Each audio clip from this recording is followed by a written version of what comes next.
Saan si kuya? Ay, tulog eh. Ayan. Delikado. Bubble gum. Tikman mo daw kung anong lasa. Yan. Okay. Dito. Patikman mo dito. No. Yan dito. Inaantok na naman. Si ano, nakagawa na ng tulog yun.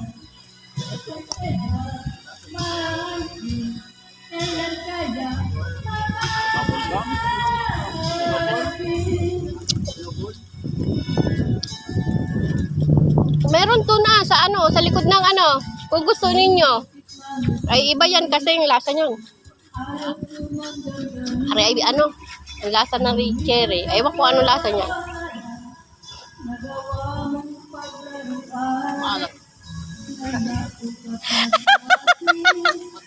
It's a prank.